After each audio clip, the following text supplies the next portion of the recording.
This is the story of the Pirates of the Caribbean and the Dead Man's Chest. You can read along with me in your book. You will know it is time to turn the page when you hear this sound. Are you ready? Sail away with me now. High on the walls of a Turkish prison overlooking the sea, Captain Jack Sparrow hid in a wooden coffin, waiting for the guards to toss it into the ocean. As it hit the waves, Jack scrambled out. In his hand, he clutched a drawing of a key. Back on board his ship, the Black Pearl, Jack showed the drawing to his crew. Gentlemen, what do keys do? Keys unlock things, and whatever this key unlocks, inside there's something valuable. So we're setting out to find whatever this key unlocks. No. If we don't have the key, we can't open whatever it is we don't have that it unlocks. So what purpose would be served in finding whatever need be unlocked, which we don't have, without first having found the key what unlocks it? So they set off to find the key, but Jack's compass wasn't working properly, and he didn't know which way to sail.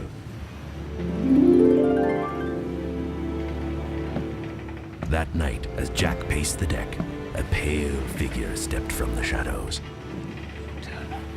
It was Bootstrap Bill with a message. Time to run out, Jack. He sent me. Davy Jones. You made a deal with him too, Jack. He raised the pearl from the depths for you. 13 years you've been a captain. Technically, Jack, you won't be able to talk yourself out of this. The terms what apply to me apply to you as well. One soul, bound to crew 100 years upon a ship. yes, but the Flying Dutchman already has a captain, so there's really no... That is the locker for you. Jones's terrible Leviathan will find you. He'll drag the pearl back to the depths and you along with it. As Bootstrap spoke, a black spot appeared on Jack's hand. Terrified, he shouted at his crew. On deck, all hands! Run, keep running! Do we have a heading? Run! Land! Which port? Didn't say port. Said land. Any land. Meanwhile, in Port Royal, Elizabeth Swan and Will Turner had their own troubles. Lord Cutler Beckett, head of the East India Trading Company, had arrested them for piracy. Beckett addressed his prisoner. By your efforts, Jack Sparrow was set free. I would like you to go to him and recover a certain property in his possession. Recover? At the point of a sword? Bargain. You will offer what amounts to a full pardon. Jack will be free, a privateer in the employ of England. Jack must find his place in the New World or perish. Not unlike you, Mr. Turner. You and your fiancée face the hangman's noose. So you get both Jack and the Black Pearl. A ship, hardly. The item in question's considerably smaller and far more valuable. Something Sparrow keeps on his person at all times. A compass?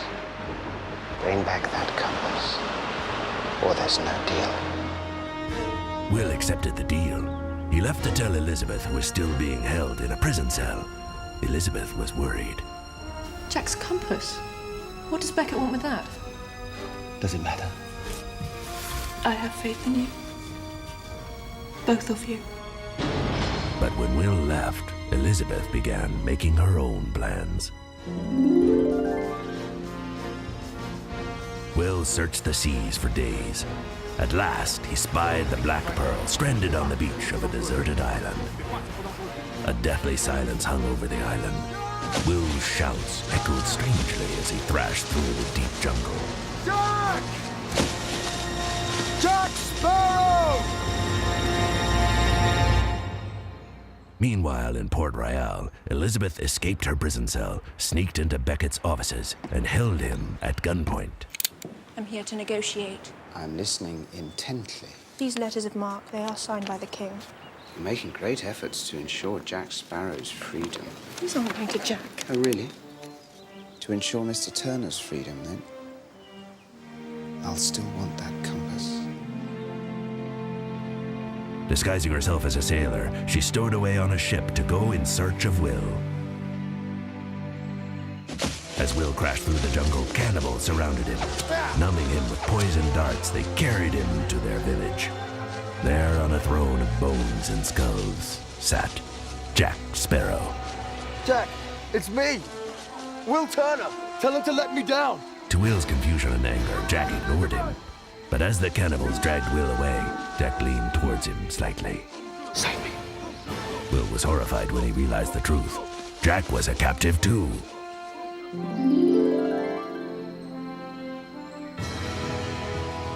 High above a gorge hung 2 cages made of human bones and jammed full of Jack's pirate crew. The cannibals shoved Will inside a cage with Jack's first mate, Gibbs. The Pelagostas made Jack their chief, but he only remains chief as long as he acts like a chief. The Pelagostas believe that Jack is a god in human form, and they intend to do him the honor of releasing him from his fleshy prison.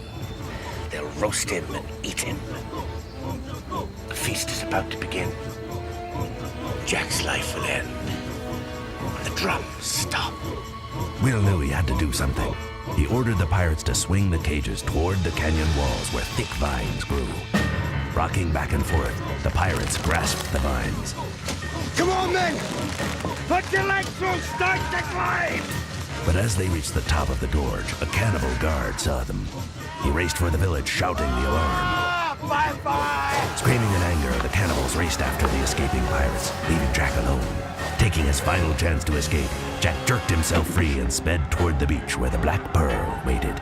He reached it just as Will and the rest of his crew raced up. Dodging hordes of screeching cannibals, the men leapt on board and cast off. Gibbs greeted his captain. Let's put some distance between us and this island and head out to open sea. Yes to the first, yes to the second, but only insofar as we keep to the shallows as much as possible.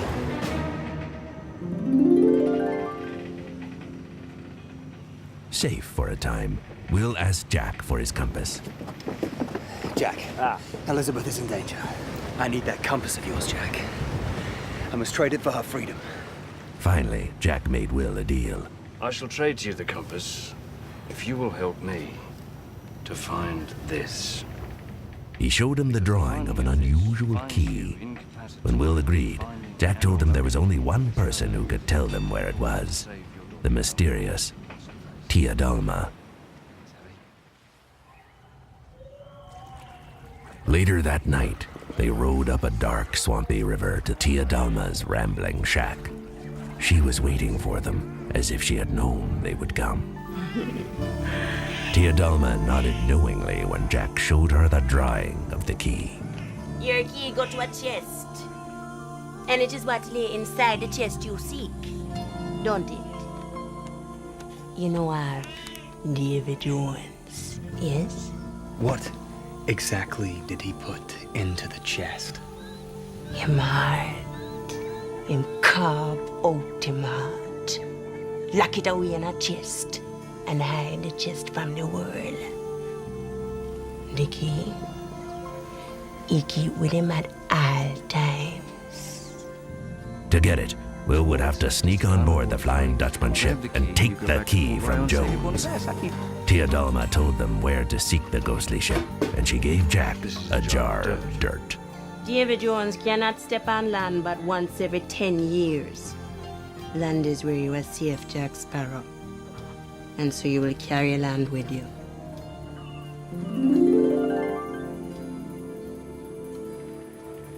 As Jack and Will searched for the Flying Dutchman, they saw a shipwreck on a rocky shore. Jack's blood ran cold. This was the work of Davy Jones. As Will prepared to board the ship, Jack gave him some advice. If you do happen to get captured, just say Jack Sparrow sent you to settle his debt. Might save your life. On the ship deck, Will saw faceless, dead men scattered everywhere. Suddenly the wind began to howl, and the ghostly Flying Dutchman rose from the churning sea.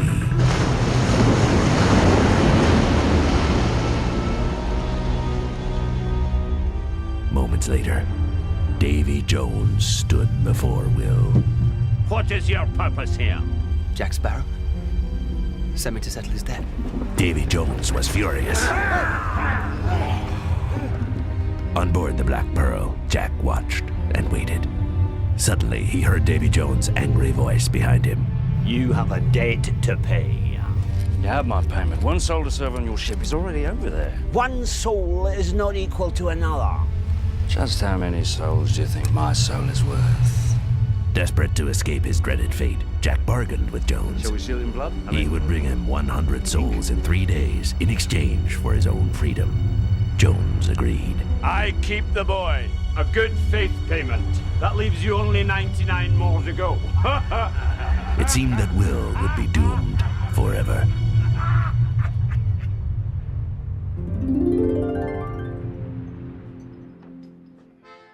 Jack and his crew sailed to Tortuga to find souls for Davy Jones. There they met Jack's old enemy, James Norrington.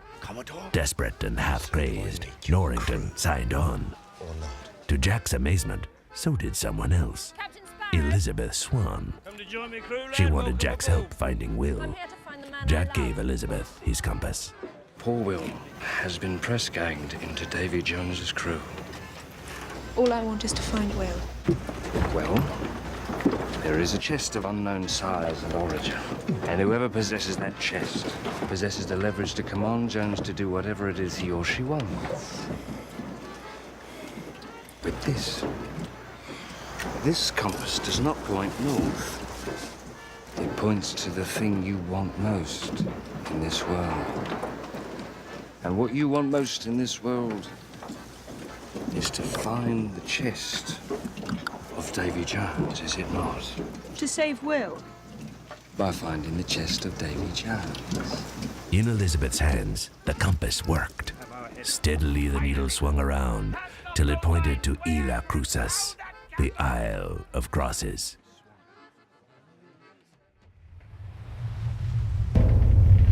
Aboard the Flying Dutchman, Will waited and watched for his chance to get the key. At last, one night, while Jones slept, Will crept into his quarters and carefully removed the key from the chain around his neck. Then he hurried to the longboat where his father waited.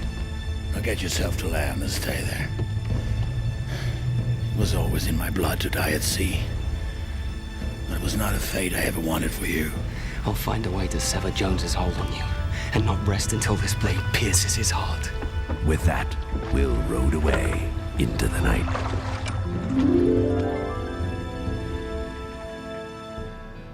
Many long, wet, cold hours later, a passing trading ship rescued Will from the longboat.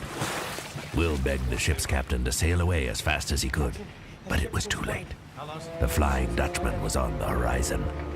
Will grew pale. I've doomed us all. With a sickening jolt, the ship lurched to a stop.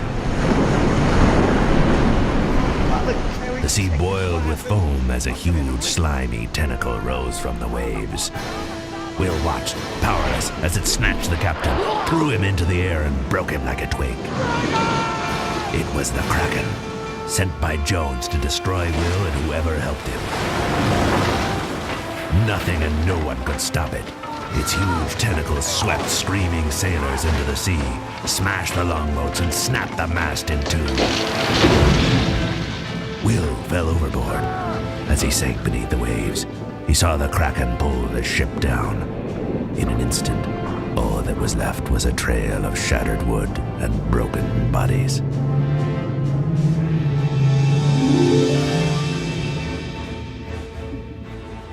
The shadow of the Flying Dutchman drifted above Will as he surfaced. He snatched at its hull and hauled himself up, clinging to a small crack in the wood. Above him, he heard one of the crew tell Davy Jones some disturbing news. The boy's not here. He must have been claimed by the sea. I am the sea. The chest is no longer safe. Charter course to Isla Cruces. Get me there first or there'll be the devil to pay. Wet and shaking with cold, Will hung on. He was still alive, and he would reach Isla Cruces with Davy Jones. At last, Jack and his crew reached Isla Cruces and rowed ashore. Elizabeth led Jack and Norrington toward an ancient abandoned church. Then she stopped with a confused look. The compass needle suddenly began to spin. This doesn't work. And it certainly doesn't show you what you want most. Yes, it does. You're sitting on it. Beg pardon? Jack pushed her aside as he and Norrington began to dig. They quickly uncovered a large chest. Inside it was a small chest of solid iron. And from inside that, they heard the rhythm of a muffled heartbeat.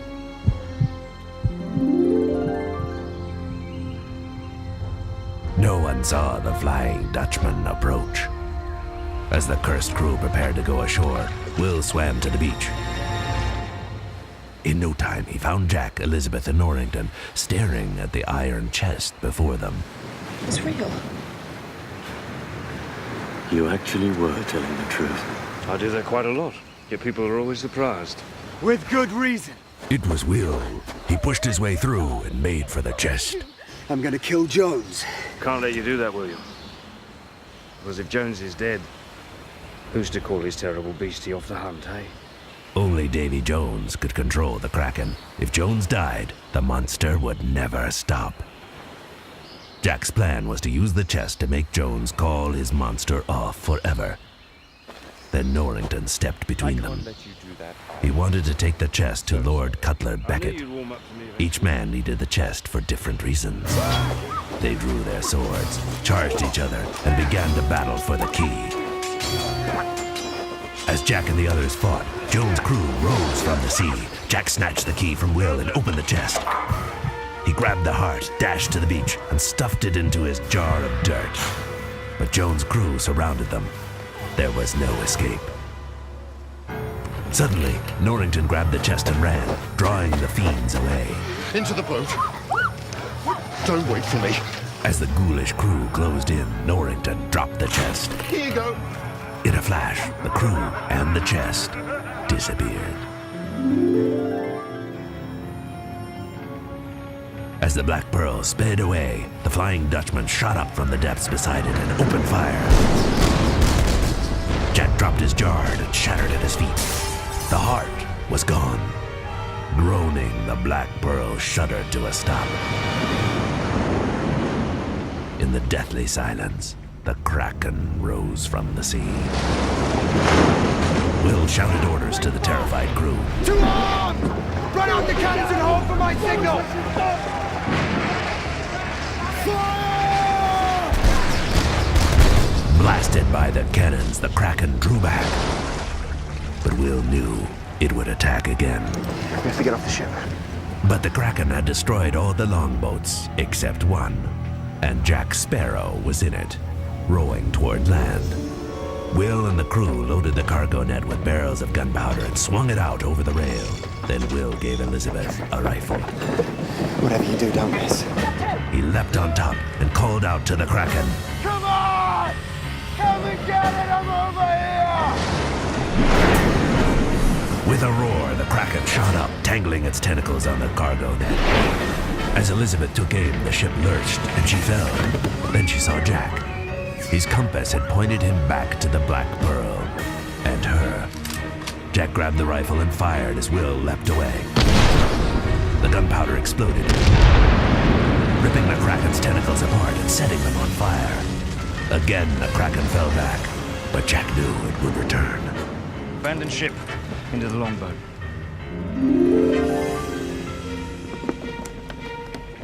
Will and the crew rushed for the longboat, but Elizabeth turned to Jack. You came back. I always knew you were a good man. And then she kissed him. A long kiss that lasted as she pushed him backwards. Jack heard a loud click and opened his eyes.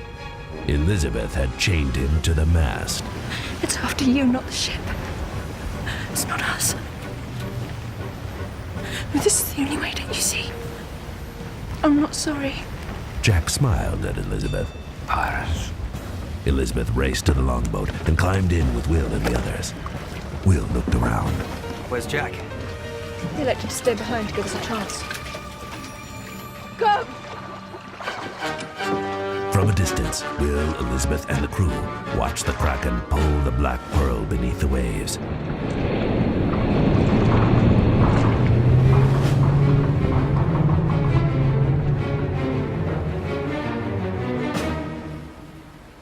Jack Sparrow had gone down with his ship.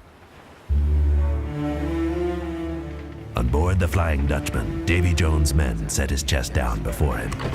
He smiled as he began to open it. Jack smiled. Our date is settled. Seconds later, a terrible roar of anger rang out. His heart was gone. Far away in Port Royal, Norrington was brought before Lord Cutler Beckett. He placed the pardon documents, promised to Will and Elizabeth, before him. I took the liberty of filling in my name. If you intend to claim these, then you must have something to trade. Do you have the compass? Better. He placed a burlap sack on Beckett's desk. The heart of Davy Jones. The crafty Beckett smiled.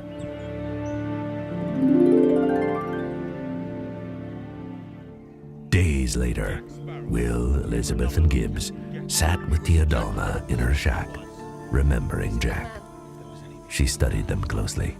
Would you sail to the ends of the earth and beyond to fetch back wicked Jack? They stared at her as if she was crazy. Then, as one person, they shouted, Aye!